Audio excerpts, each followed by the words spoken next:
smashing shots on Signal Hill. Visiting athletes take a hit at Dunedin's table tennis scene while overlooking the city. This game's been a long time coming, with Otago Table Tennis spending half a year organising the visit. It's in conjunction with the Dunedin Shanghai Sister City Association, so it's their 20th year celebration, so they were very keen to support us as well. So I think it's really good to share some of the coaching knowledge and on both sides. The 8-player delegation is in the city for a major table tennis contest. Duffy says they're all highly skilled athletes, and that'll make for some exciting matches throughout the week. We've got some pretty strong players here as well in the national training squads and also in the regional training squads.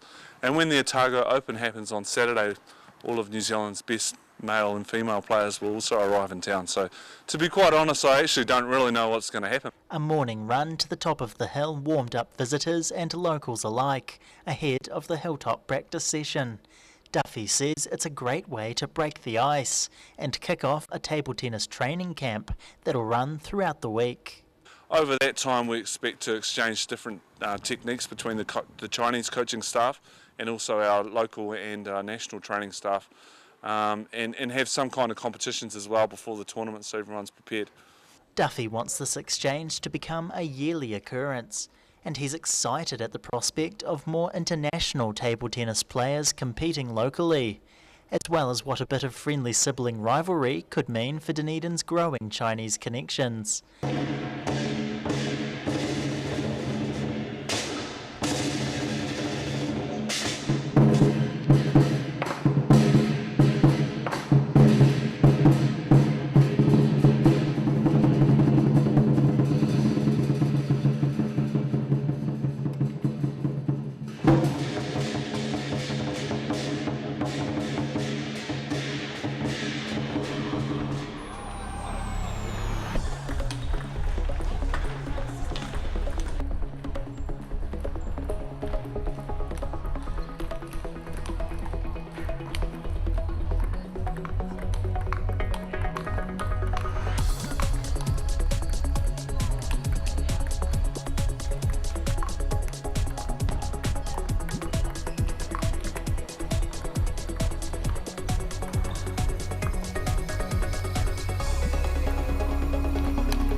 Had 3.5 days of coaching about 80 juniors from all around New Zealand, and it's fantastic to see the skill level, and from 8-year-olds up to 18, and no, it's just growing the sport. As a coach, the juniors really click onto it reasonably quickly. They can start hitting the ball over quite quickly, and so it's exciting because I do coach as well. So players get right into it, and of course.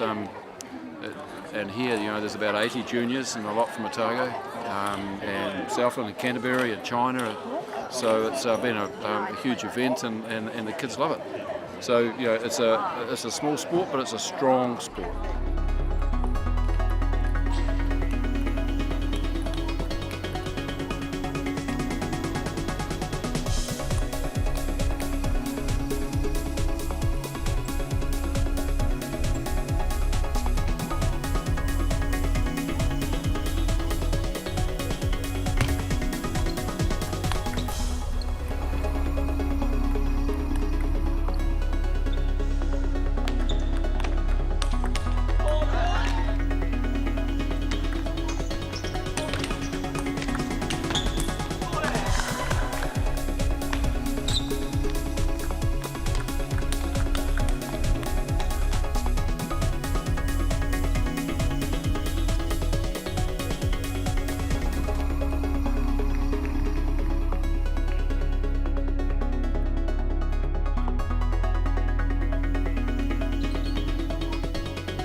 Table tennis is a good question. It's great for lots of reasons. Mainly it's a game for life.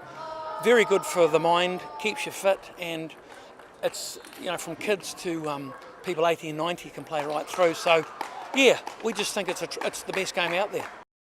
Oh, I just think table tennis is a really fun game to play. Like, people should really give it a go because it takes a lot more skill than some people give it credit for. I'm here in Dunedin third time, and I think that was the best tournament, the biggest. Lots of players come this year. We played lots of good game, and thank you for Dunedin invite me, and I'm so happy.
Well, we're ready for the start of the final of the Frosty Boy Otago Women's Singles, and we've got Tini Taipai from Christchurch, formerly from Serbia, and Gwetland Liu, a young Auckland junior.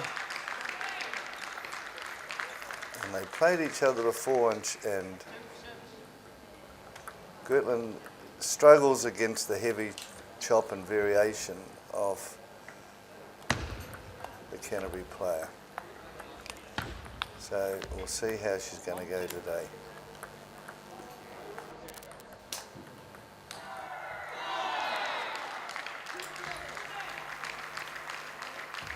Point for the serve. Yeah.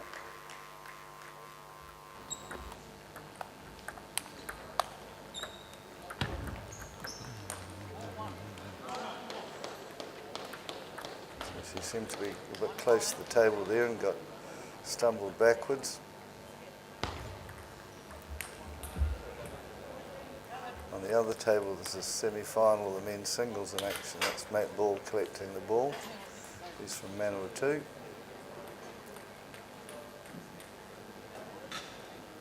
There's a big entry in the field this year. There's over 140 competitors in all the various grades. So it's getting to be one of the better tournaments in the country.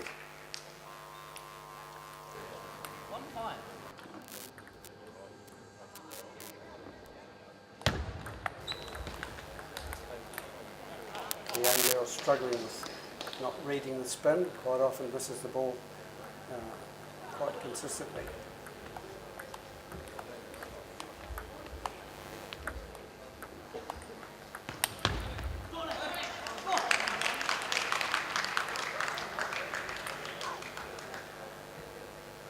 So an early lead of 8-1 now in the first game. Matches are played up to 11 now. They changed that rule from 21, I'm not sure exactly, maybe 12 years ago or thereabouts, mainly to make it a wee bit more attractive for the spectators, so one-sided games didn't drag out quite so long. So instead of playing best of 3 up to 21, most matches are now best of 5 up to 11, and open tournaments from, say, the quarterfinals on are usually best of 7. And this one's a best of 7. This is a best of 7 match.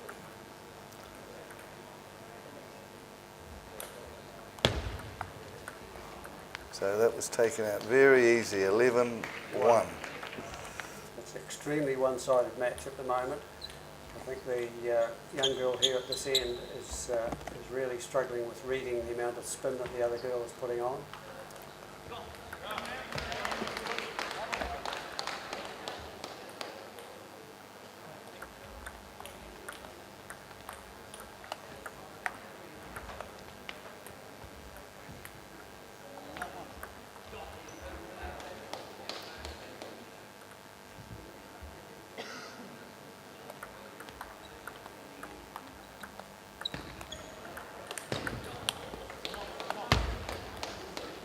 Some of the shots look as though that they're not difficult to play, but it's very difficult to read the amount of spin that the girl on the far side is putting on the ball.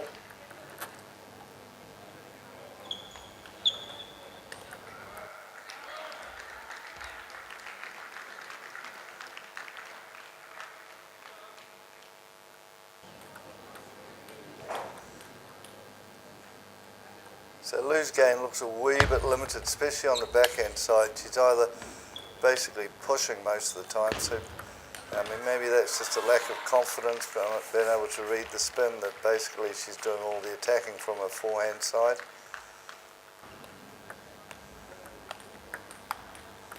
And when you see that, she pushed and maybe she should have countered with a more attacking shot, and the result being the ball popped up and a good attacking shot. You see most defenders these days can attack as well.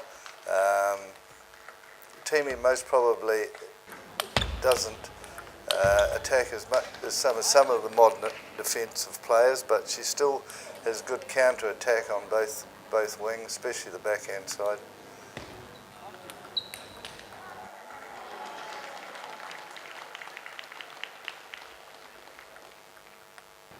And there's that push again, which got her into trouble. Maybe a roll would have been more appropriate.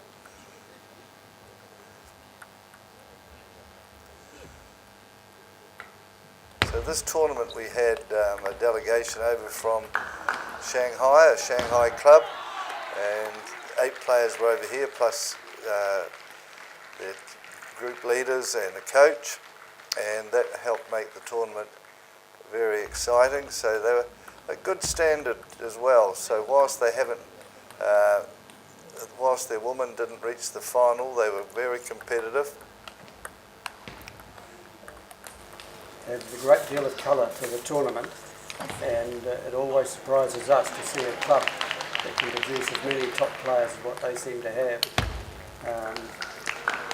It just shows the strength of play that there is available in China, the numbers and the high standard. I was talking to their coach. What happens each year in this club is they start 80 kindergarten kids off each year, and after 3 or 4 weeks they prune the 80 down to 40, and after another 4 weeks they prune that further down to 20, and then they stick with that 20. And they start off just with a couple of sessions a week, and after they've been there for about a year and a half, 2 years, they're training 2 and a bit hours every day, Monday to Friday, and then they have a longer session Saturday and Sunday morning. So from the age of about 6 and a half, they're playing 7 days a week. And this club has got 7 professional coaches, which is quite amazing. So you can see why China dominate the world of table tennis. And bearing in mind, this is not an association, this is just a club. It has 7 professional coaches, and only 2 of their players in recent times have actually made the Shanghai squad. So it shows you how competitive it is over there. There's another example of Lou pushing a backhander which got her into trouble.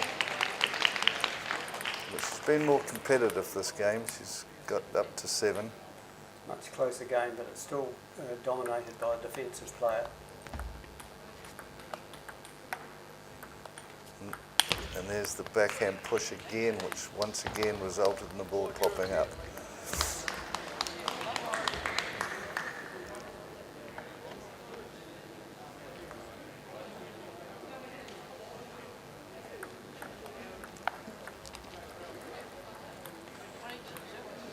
The Dunedin Shanghai Association, which you can see on the sponsor's logo there, have been a big part in making this a very successful tournament. And it wasn't just the table tennis, but the Chinese visitors have had a good look around Dunedin, and they've been well hosted and entertained in their week-long visit. So it can only be good for the future of our relationship with Shanghai. We've been invited over there at any time to join in their coaching program, so that's something that the Otago Association will be looking at closely in the next year.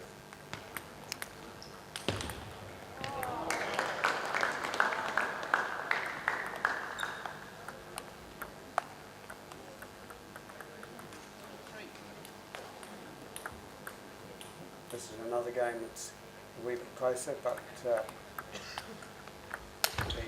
attacking one is still struggling a little bit. She's leading at the moment, but as it gets tighter, sometimes the defensive player is more dominant.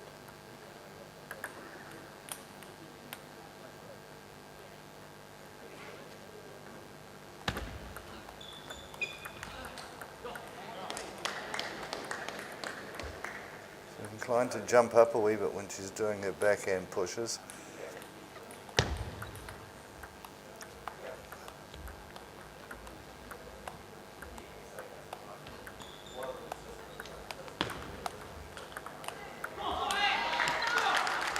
And there's a lot of backspin on that one.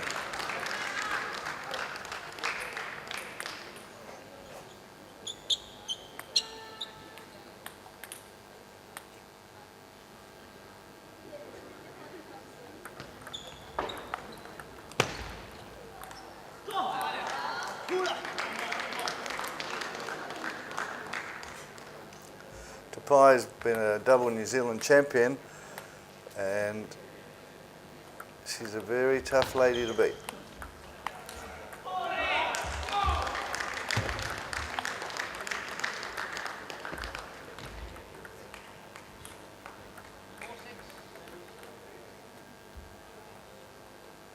I think from memory she took out the title in years 13 and 2014.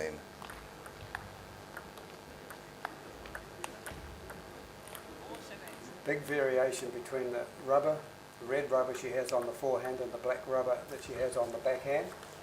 And I think the other girl is struggling to read which one she's actually playing, and the spin's quite different from either side.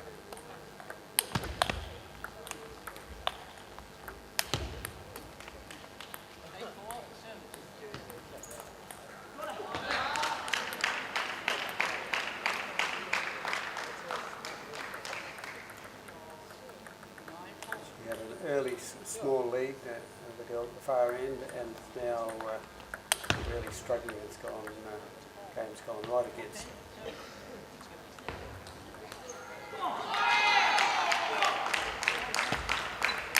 That was a good shot. Very difficult to keep the confidence up to play those shots when you're struggling with reading the spin all the time.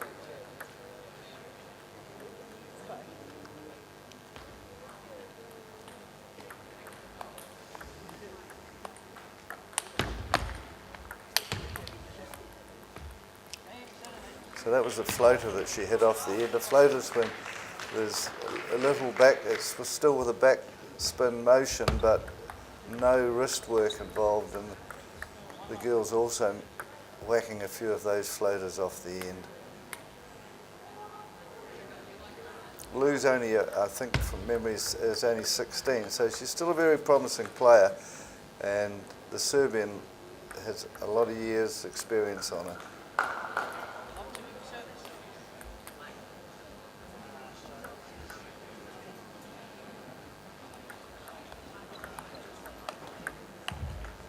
That was a good put away. A handy little lead here again.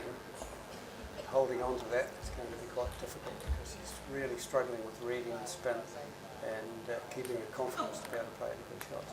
Another free point.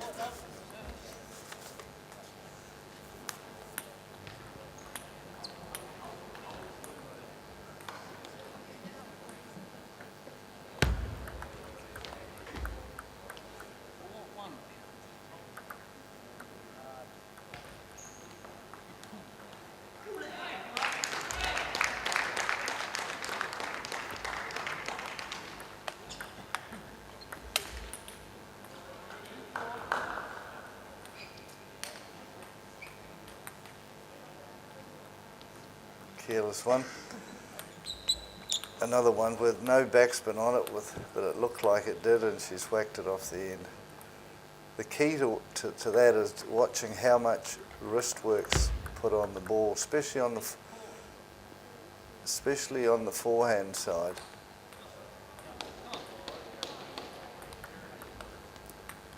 When the ball's hit out wide, it's a lot harder to put backspin on it, so invariably those ones way out wide, the average defensive player is quite intent more often than not in getting the ball back rather than imparting lots of spin on it. It was a good rally, and she won that quite well played. They're both doing a lot of spin serves, but neither of them are gaining much advantage on the serve.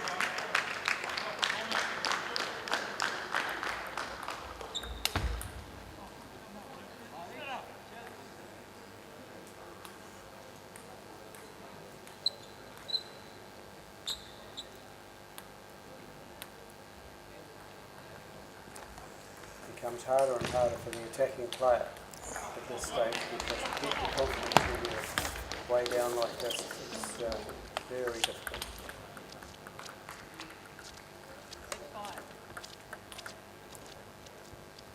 Like most sports, confidence is the whole key to the whole game. If your confidence is not up, chances are that the shots that seem easier other times are quite difficult when it's tight. And there's that backhand push again off a heavy chopped return, and she struggled. It's something she needs to develop. Lou in the quarterfinals beat Cheng from Auckland and beat another promising New Zealand junior, Hugh Ling Wong from Wellington 4-1 in the semis.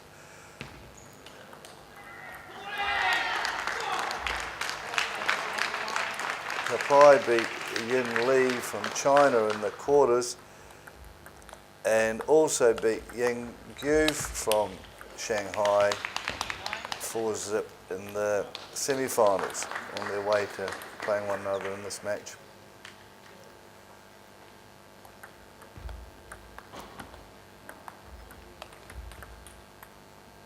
(9-7). Reasonably close at the present time, but still the advantage is with the defensive player. And it becomes quite difficult at this point when every point is very important. The defensive player would normally have the advantage having the lead. Next point. No, it's best of 7, Brian. So they've still got another one, at least.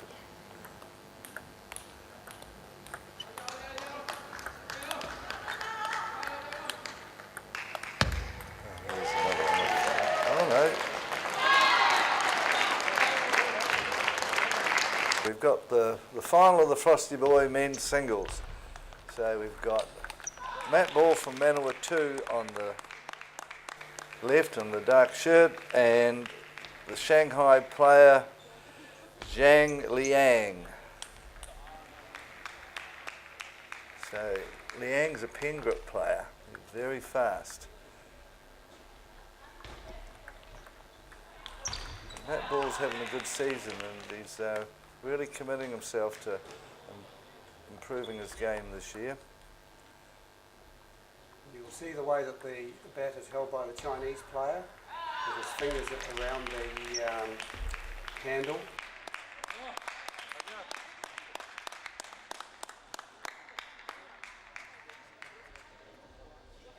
But gradually the Chinese, even the top Chinese, a lot of them now are playing shake hands grip, because the restriction, you find that Chinese player at this end will stand very much over to the backhand side, this side of the table, and play nearly all his shots with his forehand.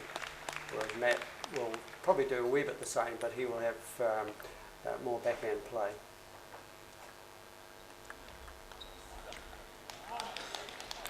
So on the way to reaching the final, Matt Ball beat Jonathan Wang from Canterbury in the last 16, 3-0.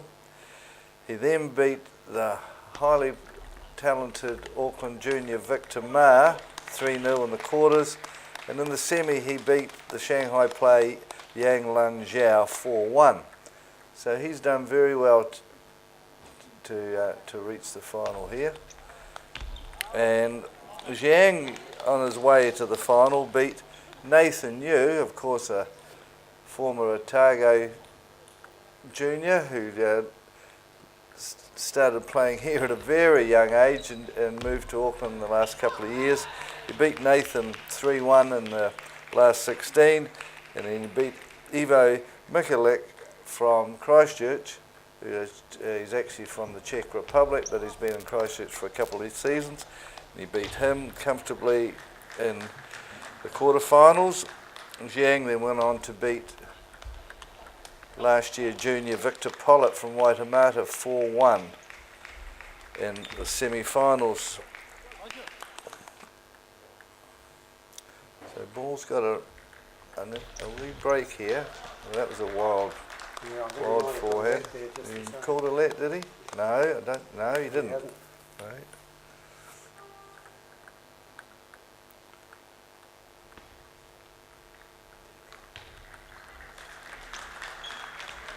You'll see in contrast to the women's game that both of these players are endeavouring to open up their attack nearly all the time. They'll play some defensive shots, but most cases they'll be looking to attack pretty much all the time. Good return from ball. Pushed his opponent very wide and he got in early. Very close game. This one 9-8 to ball. And you have to win by 2 points. And the first one to 11 and 2 points in front will win. He now has the first game point at 10-8. And wins the first game 11-8. If it had been 10 all, they would have to play on until one of the players was 2 points in front, so it would finish at 12-10 or 13-11 or scores like that.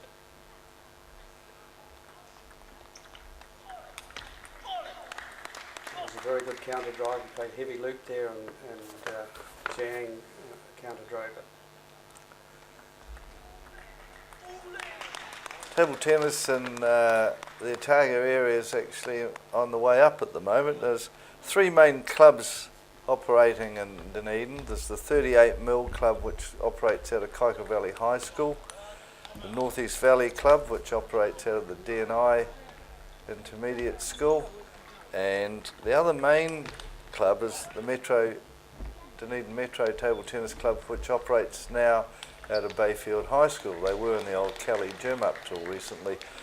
And if you're interested in table tennis and joining a club, you can get the details of how to join from Table Tennis Otago website. There's another new club that just started this year, and that's Harbour Table Tennis Club, and they're operating out of the Harbour Rugby Club's rooms in Port Chalmers, so it'll be interesting to see how they go in the next wee while. So there seemed to be some quite a bit of interest at the start. So 5-3 to the Shanghai player.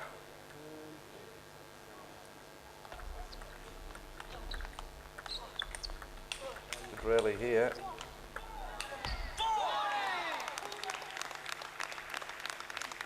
Zhang has the slight advantage at the moment at 6-3.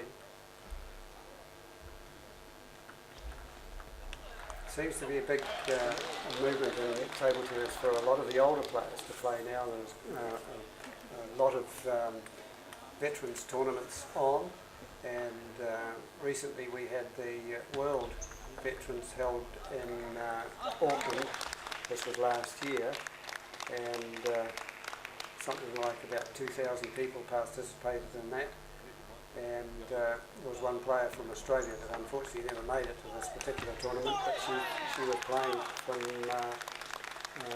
she was over 100 years old, so it means that people can play table tennis pretty much all their lives.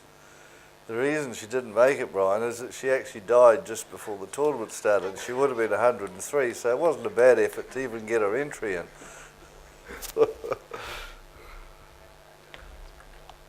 She'd been going for quite some time. They'd actually made I think there was a bit of a documentary about that lady. That's right. Yeah. So I think it gets quite addictive once you get into this game of table tennis. There is also facilities available in the Edgar Centre where I think they have a couple of days a week where players go and play, and a lot of those are in the veterans group, and they play pretty much every week. Speaking of the Edgar Centre, they also have practices there on Sunday morning from 10 to 12, and there's coaching available for all ages. It's 10 till 12 on Sundays, small break over the Christmas holidays only. It's getting close now. 10-9. 10-9. Zhang has the advantage here. If he wins the next point, he'll win this game. His serve. And 10 all. So now whoever wins this has to be 2 points in front. So it could be 12-10, 13-11 or something like that. Certainly someone has to win 2 points in a row here. Zhang actually had a great chance to finish that out because it wasn't a particularly good return of serve, but it was a loose forehand that allowed ball to get back in the game. He's hit a few of those forehands from out wide. Yeah.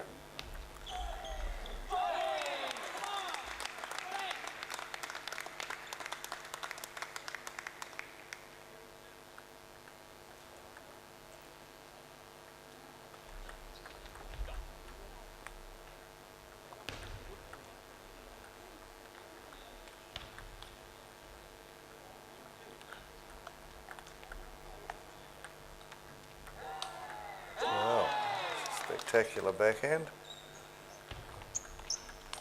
Table tennis is one of the fastest games in the world and considered probably the second fastest ball game. And the fastest game is one that most New Zealanders have never heard of, called Highlight, and it's pretty much only played in Spain and Mexico.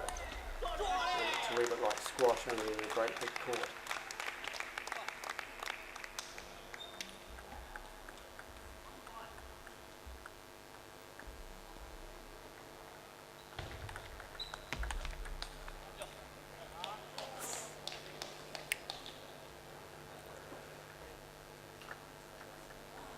So they're still sorting one another out here. No one seems to have a clear advantage.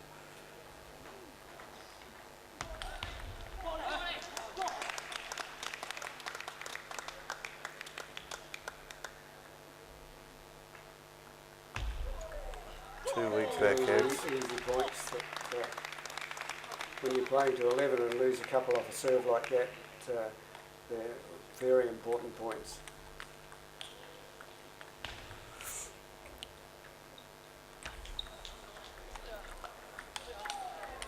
The serve and returns of serve are the very, very important aspect of table tennis. Basically, the serve is the most important shot, and getting the serve back is the second most, for obvious reasons. So,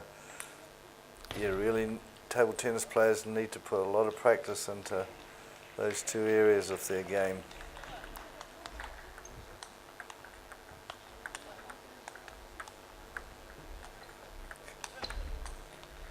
Because if you're weak on the return of serve, basically you're on the back foot before the game starts.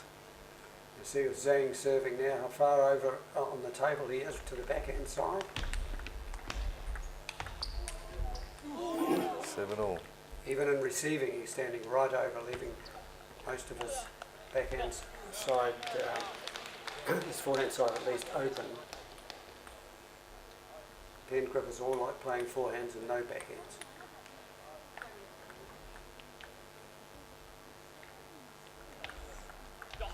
Handy 2-point lead for ball. Now, see how he returns this. A loose return on the forehand.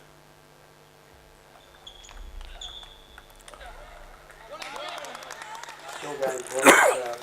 Ball has 2 game points here. And in the third set, we lead 2-1.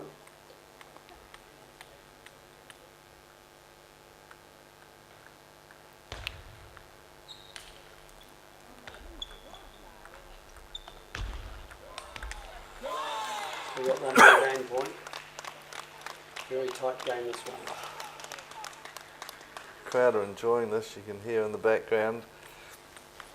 Ball still has an advantage with him serving. It's a big advantage to have the serve.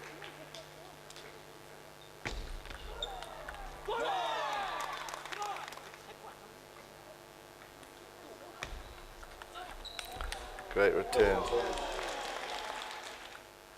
Ball did a long serve when he had the advantage earlier. See, that one was a bit tighter. But he didn't capitalise, and the initiative went to the Shanghai player. Greg Davey, the umpire from Christchurch.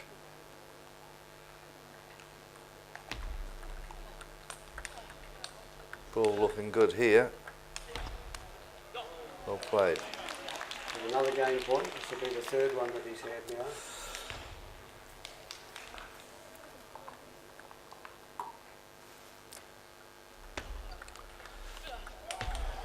Very good shot. Very tight circumstances. Well ball.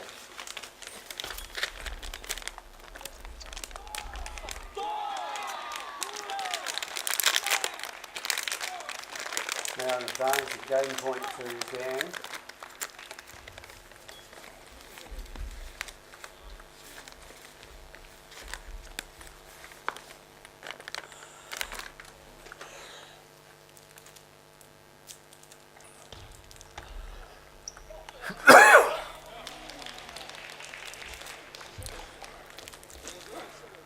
All. Still got to win by 2 points.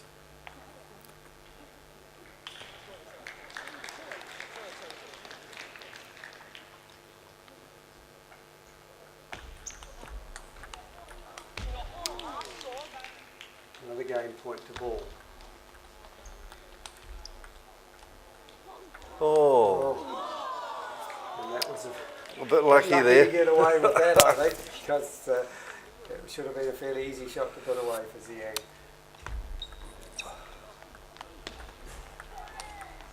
Zhang seems a wee bit hot and cold. So 1 minute he's looking quite brilliant, and then he plays some pretty casual stuff.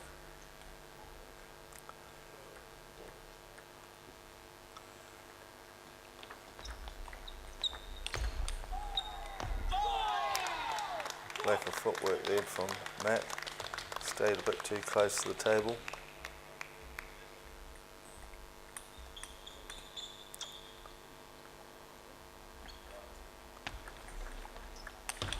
That's a very good return, because that was a good shot from Zhang.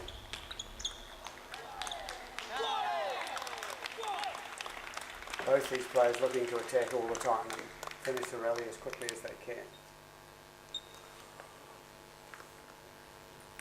You see Matt's serving the same almost as Zhang, leaving the table wide open on his forehand side. Definite preference to playing forehands, both of them.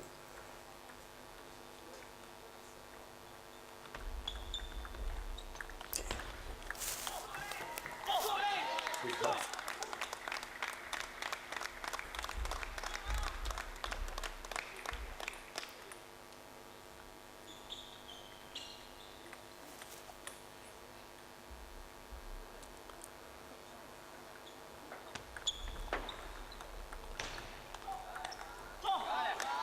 Both are playing and trying to put quite a heavy spin on so that when you block the ball it goes over the far end of the table.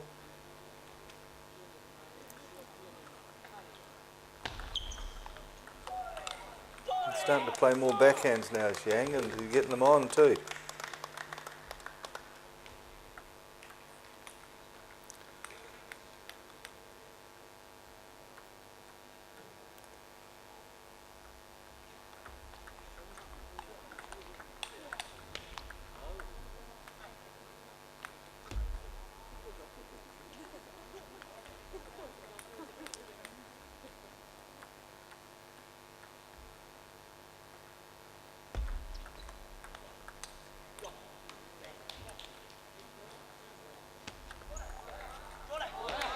Read the serve.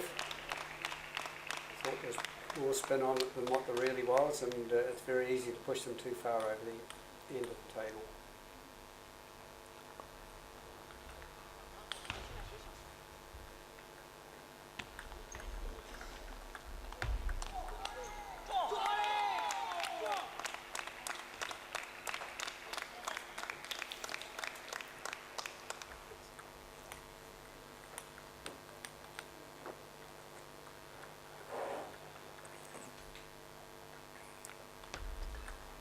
during each game, if the position gets very tight, sometimes the rules are that you can take a minute break and perhaps have a talk to your coach.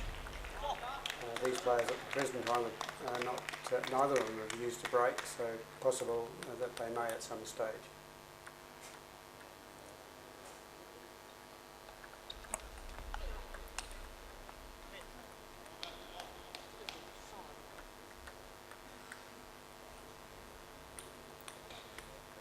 The advantage of this game definitely was Yang with a 9-5 lead, and it's 2 more points, 1 more point now to win this game, and it'll be tied up at 2 all.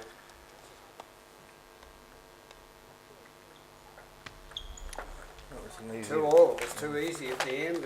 He seemed to race away with the last few points.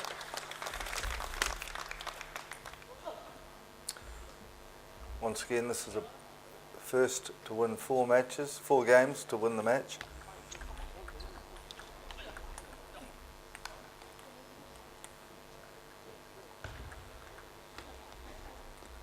So the way they're playing, it looks like it could be going the distance because no one is really clearing out and dominating.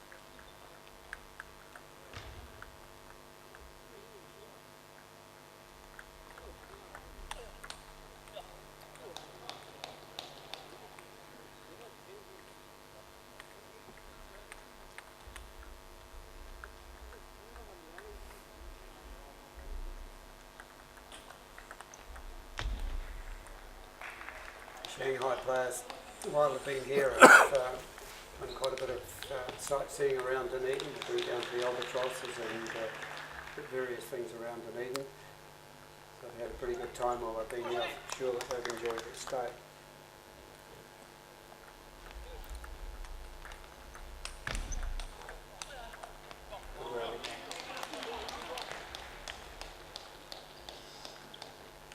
Yes, I think life in Dunedin would be quite different to the bustle of city life in Shanghai, a huge place.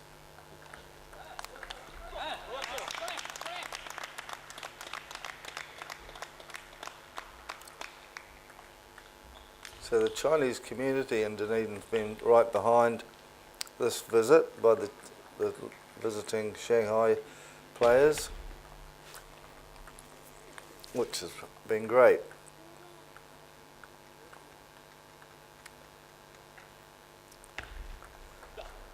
And Ball looks like he might be back in business after that bad loss in the last game, 5-3 lead.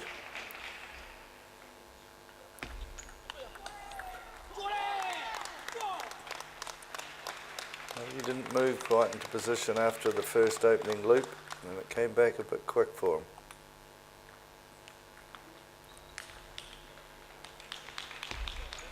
Good backhand attack. That was a serve that allowed him to play pretty much any shot he liked. Normally the shorter serves are very difficult to play anything attacking with a very short serve.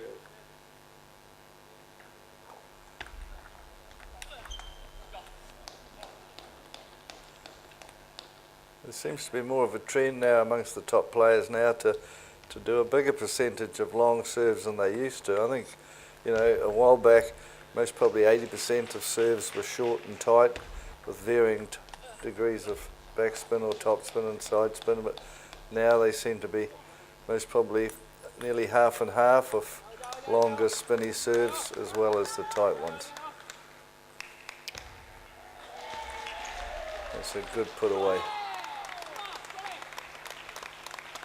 So he put it short but a wee bit high and no spin on it. Nice flick away.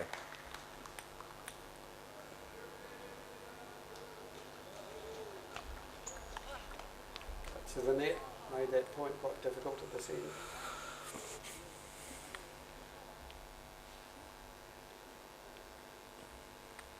2 points away for ball for a 3-2 lead.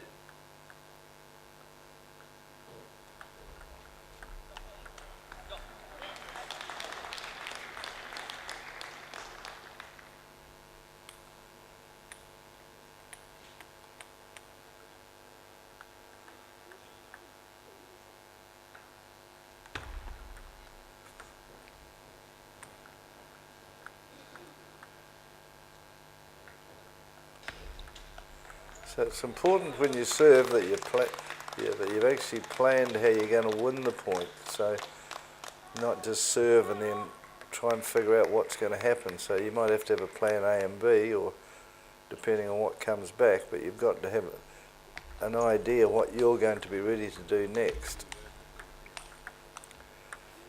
And a lazy forehand. Now ball is up 3-2. He needs to win one more game to win the match and the title.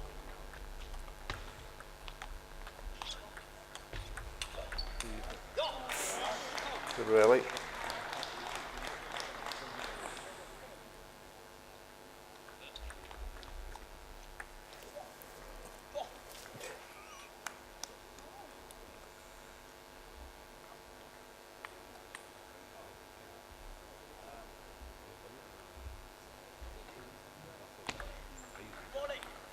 Pressure's on Xing in this game because he must win this game to remain in the match.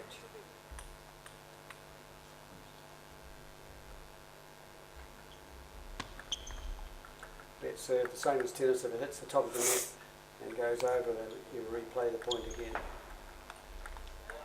And that was a lethal backhand loop.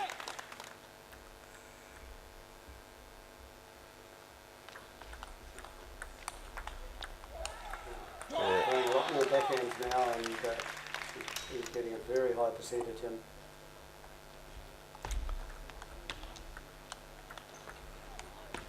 That's a good point.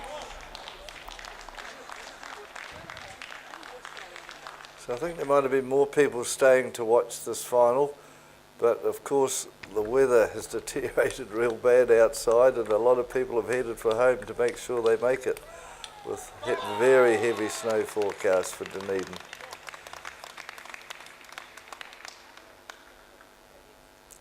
Earlier in the day there was a great crowd watching. Saying at the present time got a 5-2 lead. He needs to win this game.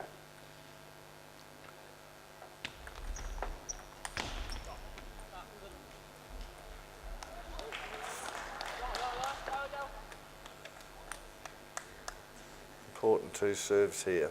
He needs to close the score up to at least 4-6, if not 5-all.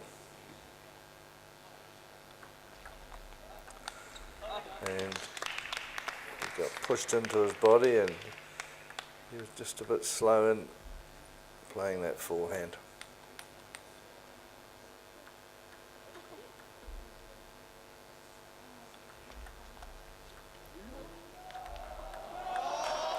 He dragged that one from nowhere, much to the amazement of Jiang. Yeah, he thought the point was all over, but it wasn't.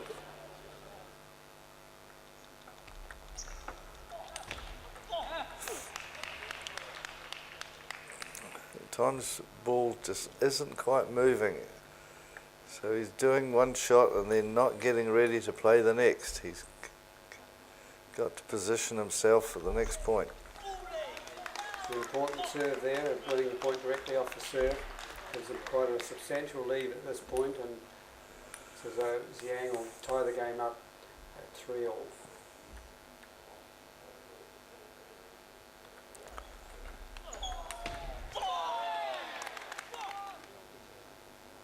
A bit too much height on that previous one from ball, straight to the other guy's forehand, and he put it away well.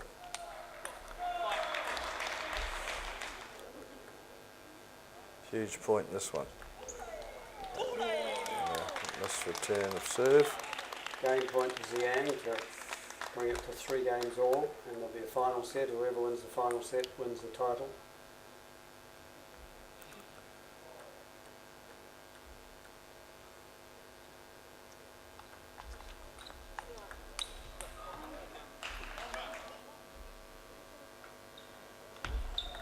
Oh, 2 easy points. Points for ball is still 2 game points to Xiang, but he's lost the last 2 or 3 points, and ball, I think he's still got some chance here.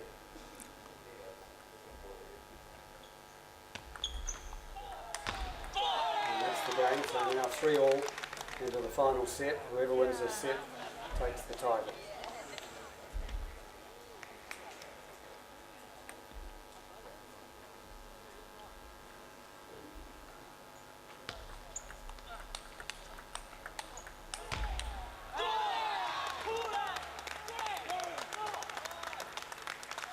They'll change ends at whoever player reached 5 first, and then they change ends, so that there's no advantage from one end to the other. Each has a turn in the final set of playing at each end. There was a shot in the background just a wee second ago of Gary Williams, the new chairman of Table Tennis New Zealand. Gary lives now in Auckland, but of course he was a former boy from the Taieri, ex-Otago Boys High School. So big things are expected of him as the new boss of Table Tennis New Zealand.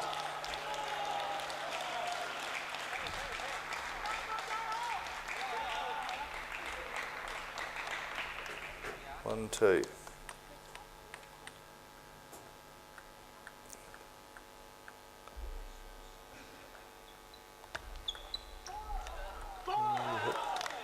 Hit that forehand rather late and didn't clear the net.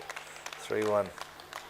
Shows you that it gets very, very tight when you're playing a game like this, and the game's so close that points have very high importance, and you can play them all wrong sometimes. Another one.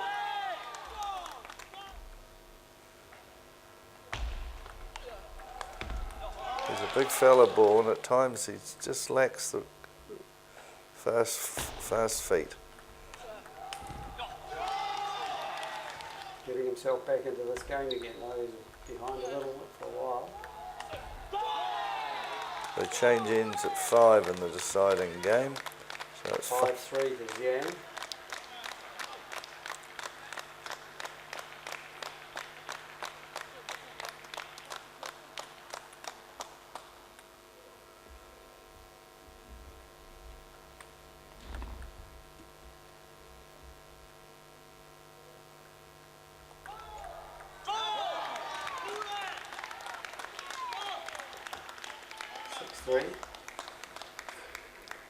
Ball would be quite disgusted with himself missing that serve.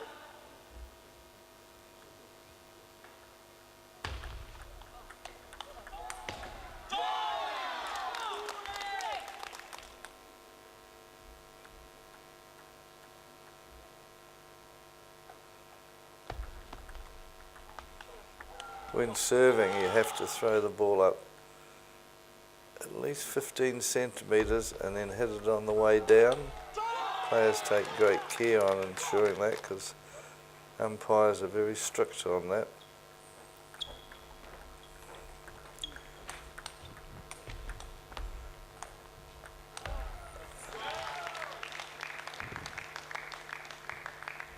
There's a shot of life member Barry Ellis from Otago there. 6-8, so the game's getting very tight now.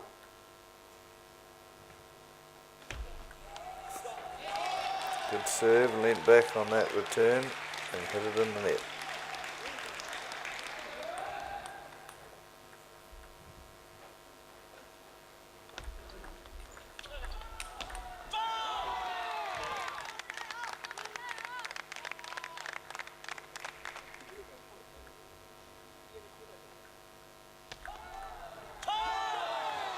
Point, Xiang's getting a lot of support from his other game